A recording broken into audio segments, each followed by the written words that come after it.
My National Shop Stewards Network is the NSSN, and I'm actually on the NEC of UNISON Union. Although I'm speaking, I hasten to add, personal capacity. I think it's not without some significance that we meet today, and I'll bring you the comradely greetings, obviously, of the NSSN to your meeting today. But we meet here where in the 19th century our forebears formed the trade union movement. The Trade Union Congress was formed in this very building. And where are the Tories meeting? They're meeting a few hundred yards away, where also in the 19th century the ruling classes of the day, their forebears, ordered troops to charge unarmed cotton workers who were protesting, demanding the right to vote and democratic right to form their own trade unions, subsequently known as the Peterloo Massacre. And that's not without significance, because although some of the details of the situation that we face over the centuries has changed, the fundamental characteristics of that situation have not changed at all. We are still faced with a ruling class who is hell-bent, tooth and nail, on retaining their economic, political and social power, and a working class that time and time again has to come to the decision to challenge that power and to use its collective strength against that power as well.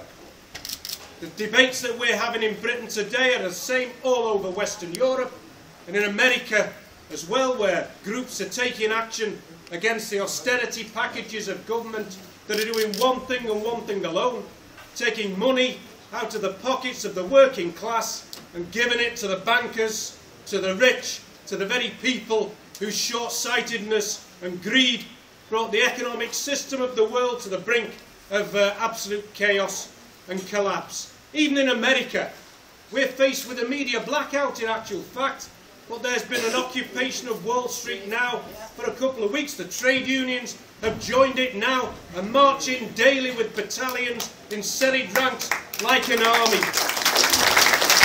So do we see that in the films on the BBC and the news? Do we see it on the ITN?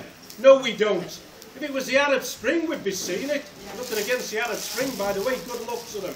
But why is our news media denying us the news of important protests in the most important capitalist nation in the world? Because they don't want to encourage the rest of us. That's the answer to that. That's the answer why.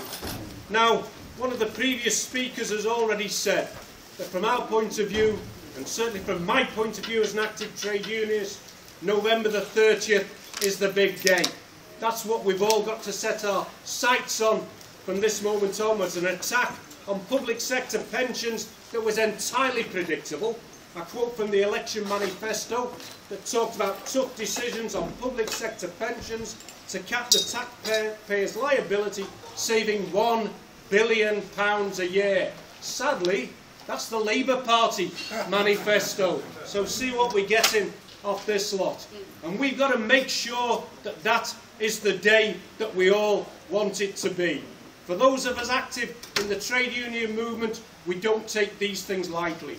In local government, our members have been battered since the coalition was elected, with job loss, redundancies and cuts in pay and conditions of service. Our colleagues in the National Health Service have not had a national strike for over a generation now. So our task now is to win the ballots, get that yes vote, get that massive turnout that will take away from the condemned government the opportunity to say they will change the law and set minimum tariffs in order to allow legal industrial action in the future. That's what they're talking about doing. But I think we'll do that.